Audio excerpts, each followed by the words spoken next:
সংসারে অভাব-অনটন ও নানা প্রতিবন্ধকতা কাটিয়ে বাড়িতে হাঁস মুরগি পালন করে মাসে 2.5 লাখ টাকা উপার্জন করেন সফল উদ্যোক্তা রংপুরের নাচিরদিগড় এলাকার বাসিন্দা রিনা বেগম।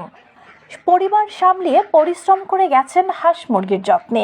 হাঁস মুরগি বিক্রির লাভের টাকায় ও এনজিও থেকে নেয়ার ঋণে একটা সময় যোগ করেন গরু ছাগলও। পরিশ্রমের মধ্য দিয়ে এভাবেই স্বপ্ন বাড়ে তার। মোটা অঙ্কের পুঁজি দিয়ে হাঁস মুরগি গরু ছাগল বাড়ানোর পাশাপাশি আলাদা করেন প্রতিটি শেড।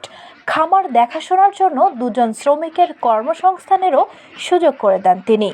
উচ্চ মাধ্যমিকের গণ্ডি পেরোতে না পারলেও নিজের আত্মবিশ্বাস ও পরিশ্রমের মধ্য দিয়ে শূন্য থেকে স্বপ্ন পূরণে সফলতার হাতছানি পেয়েছেন রিনা।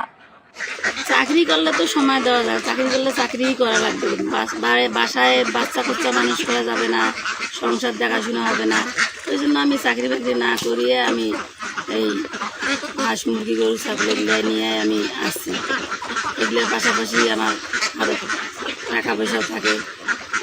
এগুলো না পুষলে তো আর বাচ্চা কাচ্চা মানুষ করতে পারবো না।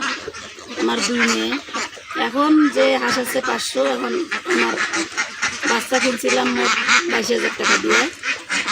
এখন 500-এর মধ্যে 20-30টা গেছে, আর বাকিগুলো সব আছে। এখন ইনশাল্লাহ যদি বিক্রি করি আবার 1.5 থেকে 2 লাখ টাকা বিক্রি করবো। 500 হাঁস বাসায় খাবার রাখিও। বর্তমানে তার খামারে রয়েছে 500টি হাঁস মুরগি এবং 28টি গরু। দৈনিক দুধ ডিম বিক্রি করে ভাগ্যের চাকা ঘুরেছে এই উদ্যোক্তার। একটা সময় সকলের সহযোগিতা না পেলেও বর্তমানে সুনাম কুড়িয়ে তিনি এখন এলাকায় আইকন। আরও যদি এলাকায় এরকম উদ্যোক্তার সৃষ্টি হয় তাহলে এলাকার বেকার সমস্যা অনেকটা দূরীভূত হবে এবং খামার এই যে গবাদি বিষয়ে যে সেক্টরটা আছে এটা একটু আরও সরকারের নজরদারিতে যদি আসে তাহলে এলাকার যারা প্রান্তিক কৃষক বা খামারি আছে তারা যথেষ্ট উপকৃত হবে এবং সরকারি যে অর্থায়ন এখানে বিনিয়োগ করা হয় তাহলে আমার মনে হয় আরও এটাকে সামনের দিকে এগিয়ে নিয়ে যাওয়া সার্থক হবে, আর কি সফল হবে।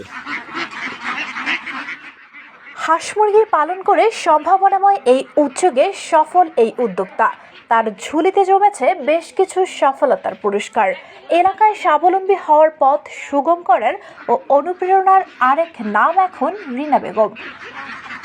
প্রতিটি ঘরে ঘরে রিনার মতো উদ্যোক্তা গড়ে উঠলে সমাজে বেকারত্ব লাঘব হবে বলে মনে করেন এলাকাবাসী। বর্ণালী জামান, বার্তা 24, রংপুর।